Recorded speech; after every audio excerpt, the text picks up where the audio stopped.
Hi guys! Nandito na naman ako sa Star Jewelry kasi ipapapalit namin ito, mabinili namin nung nakaraan na worth 10,000 plus I think yung binili namin nung nakaraan. Sana all. Ito yung coupon na binigay nila sa amin. Ipapapalit namin ng bracelet. O diba? Saan ba yan? Dito lang yun sa Star Jewelry. Oh my God! Yes! Nasa na ba? Alam mo, napakita ko sa iyo to ha. Ito yung bago, ito luma. Pero meron ka rin. Oh really? Yes! Oh my God! How many pieces? 1, 2, 3, 4, 5, and 6. Oh wait, I like 6. Ito. You like it? 6. Oh, free lang yan. Oh, Oh, ang dami guys. Oh, di ba?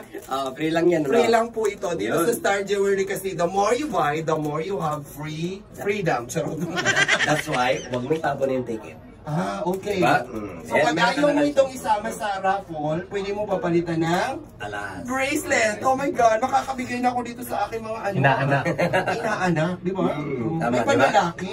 Meron ba? Para sa jowa. Yun, Ay, char. huwag naman, malito eh. Malaki yung jowa mo eh.